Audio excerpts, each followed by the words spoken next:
Приветаночки, мои дороженькие! Сегодня мы продолжаем разговор с Дашей Чульцовой. Первая часть вышла вчера, можно посмотреть вот здесь. А сегодня мы поговорим про то, почему важно и как поддерживать политзаключенных. Расскажи нам, пожалуйста, какие передачки можно отправлять, что важнее, что нужнее? Проблема существует в том, что передачи могут отправлять только пока, чужие, например, люди, пока ты находишься под следствием. С момента, когда приговор вступил в силу, только родные. СИЗО и колонии отличаются по разрешенным предметам.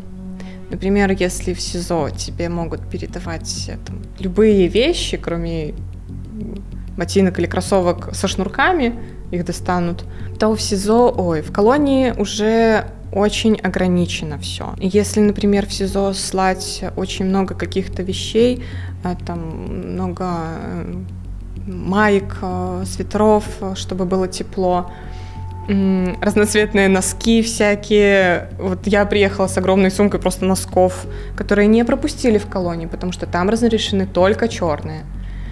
И придется из СИЗО все это везти в колонию, а этап — это очень сложное мероприятие. Ты со всеми своими сумками едешь в поезде, Столыпин называется, и ты все это несешь на себе.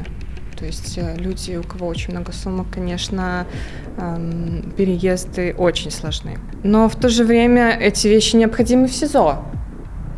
В общем, здесь я просто вспоминаю, как ездила я, и я приезжала просто с синяками. У меня были синие плечи, синие руки из-за сумок. Это было очень тяжело. А как тогда это все можно передавать? Может быть, как-то родственникам стоит помогать? Да, можно просто передавать уже вещи, которые, например, для колонии могут подойти, там что-то черное. Не стоит забывать, конечно, и положить какие-то цветные носки, чтобы просто поднять настроение, потому что это тоже важно. Я радовалась всем носкам, которые мне приходили, и я просто большой любитель носков, и когда там в посылках разноцветные всякие носки, это очень поднимает настроение. Возможно, это звучит глупо, но оно так и есть, потому что любая вот такая яркая мелочь в этой серости и облезлости и в состоянии, когда ты ничего не понимаешь, она поднимает тебе вещь, вот что-то яркое. Я, как только вышла, я отправляла посылочки небольшие, да и Катя отправляла. Я старалась набрать тоже что-то, какие-то вкусняшки, сладкое, что-то сладкое, не то, что там можно купить в том же СИЗО, например, а сладкое какое-то, чтобы вот, например, я хотела там маршмеллоу и мармеладки сладкие, необычные шоколадки, вот что-то такое положить. Блокноты какие-то яркие, ручки необычные, вот такие вот мелочи, которые поднимают настроение. А что значит письма? Письма значат очень многое. Когда нам перестали их отдавать, вот после того, как началась война в Украине, нам перестали отдавать письма.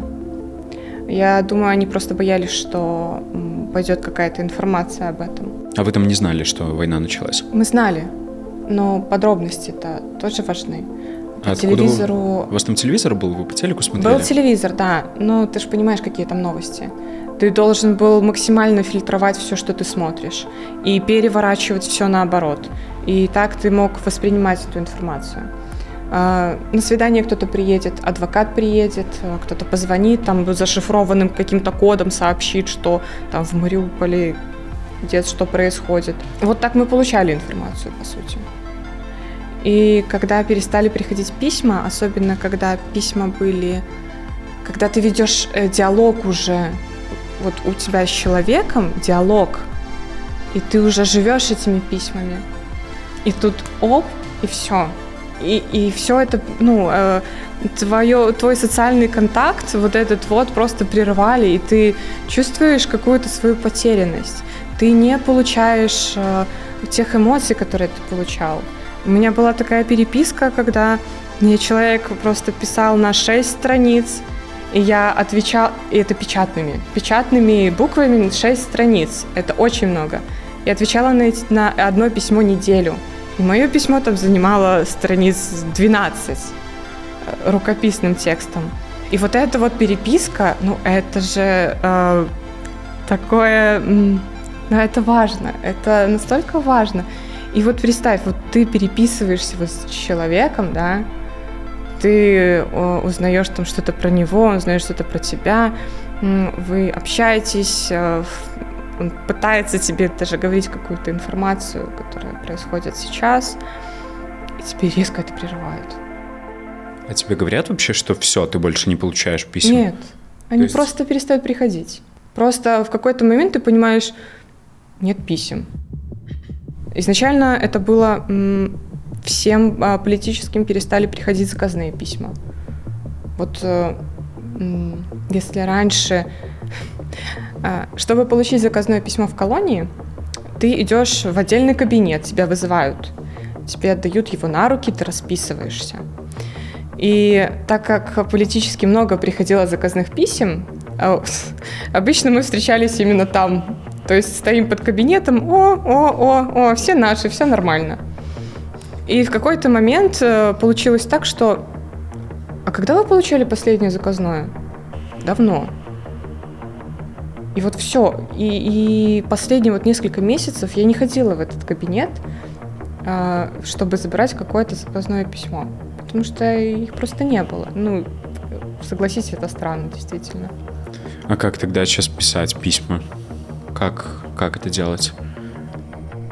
Давай мы не будем говорить об этом, чтобы нас не раскрыли. Окей. Но способы есть, это главное. А вы все равно пишите письма политвязням. Давайте их нагнем в этой тюрьме, этих всех надзирателей, смотрящих. Пускай они просто задолбутся эти письма выкидывать или что они с ними делают. Все равно пишите. Обязательно пишите письма политвязням. Адреса мы всегда оставляем в конце наших видео. В каждом ролике есть адрес политвязня. Пишите им письма. Слушай, а вот расскажи нам, пожалуйста, вообще, какая в тюрьме есть иерархия? В чем разница между политзаключенным и обычным заключенным по обычным статьям? Не то, чтобы там есть какая-то иерархия. Изначально, когда было политических там очень мало, другие осужденные смотрели так... Они не понимали, кто мы. Так скажем, какое-то инородное тело появилось в колонии. Я приехала туда... считая одной из первых, и я прочувствовала это на себе. Они не знали, можно ли там со мной о чем-то поговорить. И в тот же момент, когда со мной начинали разговаривать, я уже садилась на паранойю, думая, что этого человека точно подослали. В некоторых ситуациях так и было. Потом, сейчас, политические уже стали нормой. Их там очень много. И они просто такие же экстремисты, экстремистики, ой, наши желтенькие. Вот как осужденные относятся к политическим заключенным. Это же политика, все нормально. Вот так вот. Они уже привыкли. Как входить в камеру? Вопрос серьезный. Ты просто заходишь и говоришь: «Всем привет, я Даша». Как на Ютубе представляешься? Просто нужно быть доброжелательным, сказать, как тебя зовут. А люди сами видят, что ты адекватный человек. Там нет такого, что тебя начнут сразу твое место там, тут не сиди, тут не лежи, такого нет. А какой есть жаргон? Какие ты новые слова, которые, правда, мы можем сказать цензурно? Что ты там новенького такого узнала? Во-первых, я узнала про саму культуру общения между камерами. То есть это... это очень сложно. В общем, делается... Можно я расскажу, да? Но если это не повредит общению в тюрьмах, то И давай. об этом все знают. Из-за этого нам несколько раз на Жотино закрывали окна, и мы несколько дней сидели практически без кислорода. 12-местная камера, 11 человек из них курит, все окна закрыты, и мы умираем. А всем все равно. Да. Общение между камерами. Да. Делается длинная палка из газеты. Скручивается. Это называется причал. Причал? Причал. Я не знаю, почему причал. Просто не знаю и вопросов. К этому причалу крепится такой маленький целлофановый пакетик с ручками. Такая маечка маленькая. К этой маечке привязывается тоже самосплетенный канат. Он называется конь. Или дорога. Все это через, опять же, слова решка. Решка — это на окнах такие, похожие на жалюзи, только они металлические, закрыты, вот такие вот, закрыты, и через них практически не поступает даже свет. И вот вся эта конструкция щемится через эту решку в какую-то дырку, в отверстие, которое можно там найти. Все это выталкивается в окно. Этот пакет, парашют, надувается и летит в какую-то сторону к другой камере. Люди из той камеры таким же причалом ловят этот пакет, к которому привязана уже дорога, и вытаскивают к себе эту дорогу. То есть один конец этого каната находится в одной камере, другой конец в другой камере.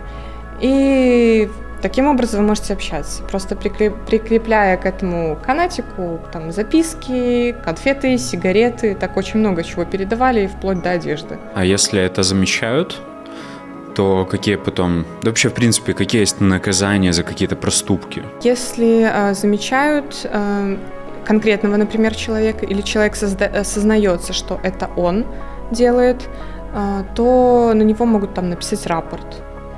За один рапорт не пойдешь в карцер, там нужно несколько рапортов. Рапорт уже есть. Что такое карцер? В 2 словах. Это изолированное помещение, маленькое очень, где тебе выдают одежду. Там нет ни книг, ни сигарет. Ты сидишь, просто целый день сидишь на стульчике. Тебе нельзя ни лечь, ничего. Можешь ходить по вот этим 2 метрам или 3 и сидеть на стуле. Все, что ты можешь делать. Какие есть еще наказания помимо этого? Ты говорила, окна закрывают. Да, если никто не сознается, что этим занимался конкретно этот человек, то, как у нас было, просто закрыли окна на несколько дней. Все окна. И это было... Я просто помню, когда ты... Днем это еще не так ощущается, хотя тоже тяжело. А ночью ты не можешь спать, ты весь в холодной такой испарине, тебе жарко и холодно одновременно. Ситуация не самая приятная. А там какие-нибудь еще, может, не знаю, там одеяло зимой забирают? Нет. Такие неуставные, так скажем, методы. Закрытие окон тоже неуставной метод. Вот я про то и говорю. Могли сказать скрутить матрасы, например, на день. То есть обычно ты можешь сидеть на кровати, тебе говорят скрутить матрасы, и все. У тебя остается только либо холодный металл кровати, либо узкая вот такая вот лавочка, на которой ты можешь сидеть. Все. У вас было довольно много человек, да? Ты говоришь, 12-местная камера, 11 человек. Как тебе сейчас, когда ты остаешься одна? Кайф. По-другому это не описать. Я человек очень дорожащий личным пространством. И вот это, конечно, был тяжелый момент, когда ты ни на секунду не можешь остаться один. Ты встаешь, ты с кем-то, ешь с кем-то, в туалет ходишь тоже с кем-то, спишь, всегда кто-то есть рядом. Это ужасно. А сейчас мне даже мама говорила, когда меня уже привезли домой, я была одна в квартире в родительской, а они были на даче в этот момент. И она мне говорила, мы тебя специально оставили, чтобы ты могла побыть одна. Вот. И это, сейчас такое, знаешь, тоже двоякое ощущение, потому что иногда такое одиночество испытываешь, безумное, потому что состояние это все равно еще остается, плюс другая страна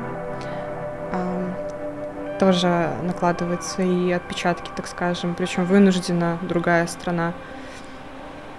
И с одной стороны, иногда вот это чувство одиночества, а с другой стороны, иногда ты остаешься один, тебе хорошо, но в то же время ты начинаешь гонять все эти мысли, ты там садишься что-то писать, и как у меня вчера было, села я писать, и я понимаю, сколько во мне злости, что я даже не могу адекватно в нормальном эмоциональном каком-то состоянии писать. Мне столько злости, я хочу выплеснуть это все, но я понимаю, что если я все выплесну, это никуда не пойдет, потому что там будет слишком много агрессии, слишком много ненужных слов. А вот давай с тобой подумаем о том, как людям после заключения акклиматизироваться не в сером мире. С какими проблемами, вот, например, ты столкнулась, или какие проблемы могут быть у других людей? Вот давай с тобой порассуждаем на эту тему. Скажи мне, как мне акклиматизироваться? Давай мы пока подумаем, какие есть проблемы, и потом уже, может быть, передумаем, как акклиматизироваться. Что вот труднее всего тебе? У меня нет времени просто подумать о том, что мне труднее. Я не могу конкретно ответить на этот вопрос. Меня сейчас, спасибо Белсату, всячески пытаются оградить от решения каких-то бытовых вопросов, скажем так. И мне не нужно об этом думать. Хотя, возможно, если бы я как раз-таки думала об этом, мне было бы как-то проще вклиниться уже в жизнь. Например, это какие? Тоже жилье. Мне не нужно было думать, господи, где мне жить. Мне сразу вот квартира, живи. Я понимаю, это на какое-то время, но изначально это мне не нужно об этом думать. Там какие-то вопросы по купить симку, сделать карту. Во все эти моменты со мной рядом кто-то был и мне помогал.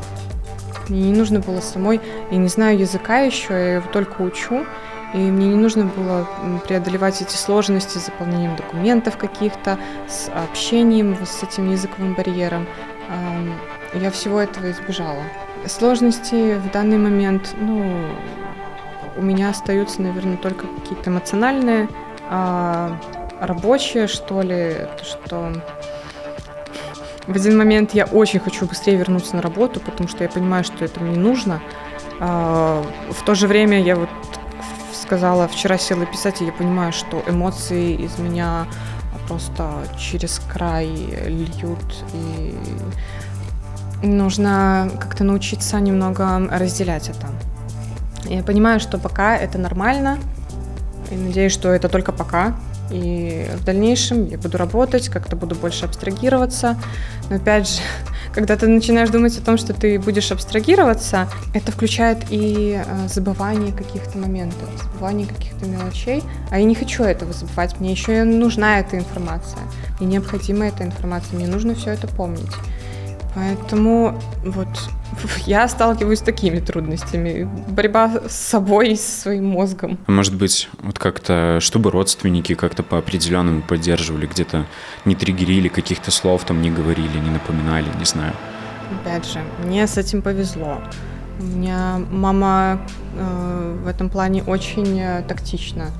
Она мне не напоминает ни о чем, ничего не говорит, ни за что не осуждает. После определенного момента она приняла мою позицию, она приняла меня, мои взгляды, и прекратилось какое-то, родительское. Я же тебе говорила, тебе этого не надо было, зачем ты вообще туда пошла? И в какой-то момент, это было еще на Жодино, я ей написала письмо, несколько писем, где я объясняла ей всю свою позицию. И она это приняла, она это поняла, и я ей за это очень благодарна. И сейчас от нее нет таких слов.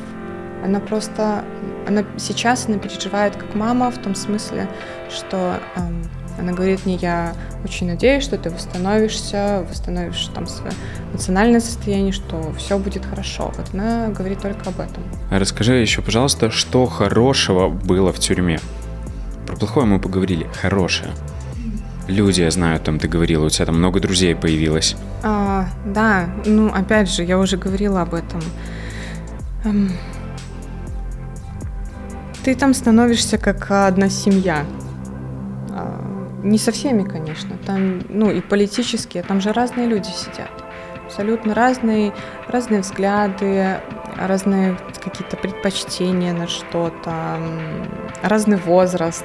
Но даже несмотря на возраст, все равно можно найти родную душу. Даже вот, была женщина, как раз она приехала в колонию, а я через месяц вышла, преподаватель.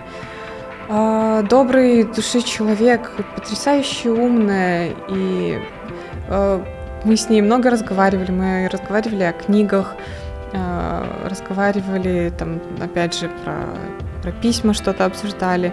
В общем, нам было о чем поговорить. И вот, когда ты встречаешь таких людей, ты думаешь: Господи, ну почему вы все здесь? Вы не должны здесь быть. Мы должны были, не знаю, встретиться на каком-то концерте или чтении их стихов, не знаю.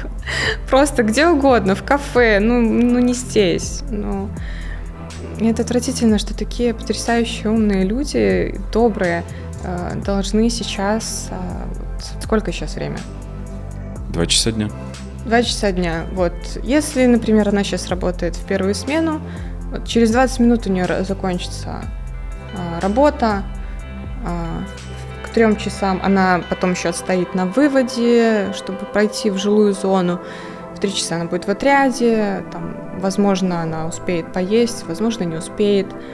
В 4 часа будет проверка, на которой тоже нужно будет стоять 20-30 минут, просто стоять.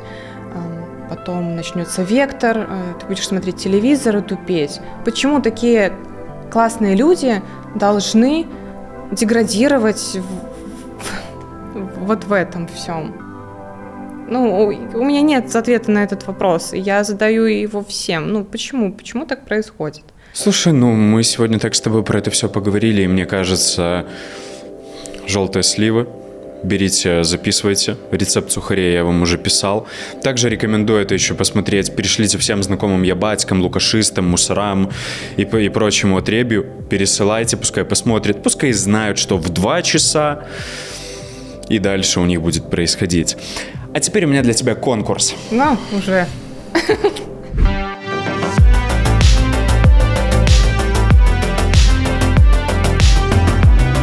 Мы сейчас Даше будем показывать картинки. И Даше нужно будет угадать, что на них происходит. Первое. Что это? Это где? Это может быть, сразу дам подсказку, это может быть тюрьма, это может быть детский сад, либо это может быть больница, например. То есть, хорошо, ты даешь мне варианты ответов? Ну, давай будем так считать. Я так предполагаю, это больница. Нет? Ты уверена? Ну, ты считаешь, что... Ну, просто посмотри, вот здесь, например, решетки. Ага. Ну, я не видела такой тюрьмы. Она какая-то слишком хорошая. Ну, не все может быть плохому. Но это может быть и тюрьма. А может быть и больница. Смотри, какой-то антисептик стоит. Блин. Честно, мне кажется, в Беларуси все так выглядит, поэтому... Ну, хорошо, давай. Что выбираем?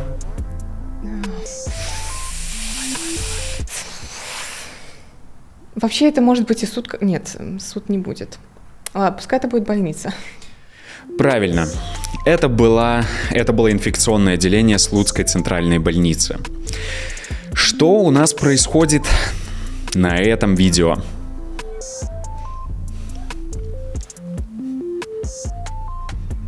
Дети, чиновники и какое-то госучреждение. Ну, я так понимаю, это школа. Либо какое-нибудь административное здание в тюрьме. Что? Ну, а почему нет? Нет. Где-нибудь... Ты думаешь, детей... Нет, детей, кстати, возят на экскурсии в колонию. Нет, я думаю, это школа. Приехали открывать новый компьютерный класс, точно. Это твой окончательный ответ? Да.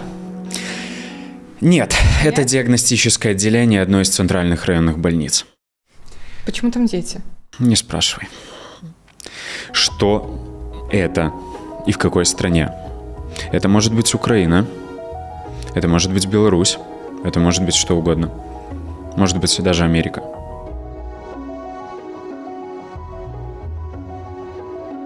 И где это? Это тюрьма, это больница.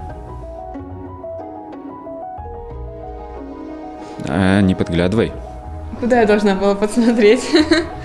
Так, это здание в каком-то маленьком городе или деревне. Ну вот, давай. Оно точно не заброшено? Нет. Окей, это может быть школа. Вот. Ну, выглядит как заброшенное, конечно, здание. Нет. Но так как оно находится на какой-то улице, как я вижу, в какой-то либо Забор даже какой-то, смотри, деревне, красивый, да. модный. Очень модный. Кстати, по некоторой неподтвержденной информации, вот эта вот одна только секция стоила 3 миллиарда белорусских рублей. Значит, это все-таки в Беларуси. Не факт. Я все-таки полагаю, что это школа. У нас школы любят так выглядеть. Нет? Это в Копыльской городской бане взорвался котел. Это баня городская, да. Что возят в этой машине? Это скорая. Почему? Нет? Я не знаю. Это скорая. Это старая скорая. Ну, а ты думаешь, она еще ездит? Надеюсь, что нет. Ездит. Это скорая помощь 21 века в Шумилино на таких развалюхах водят людей. Что это? Я здесь ускорю в 2 раза.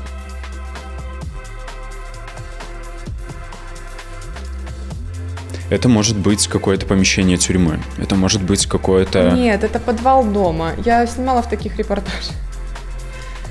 Да, там прорвало канализацию просто. Ох уж эти журналисты. Это что? Ну, Тут не все так просто. Да? Угу. Ну, очень похоже на отстойник на Жодина. Ну, либо это все-таки больница. Нет. В армии, кстати, такие же кровати, только тут матрас, типа, там такая сетка.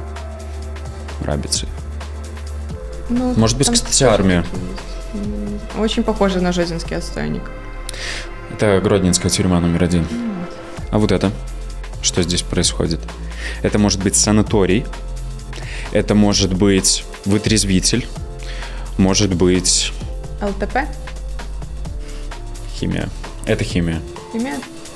Это химия. С направлением. Без понятия. А это тюрьма где-то в Норвегии.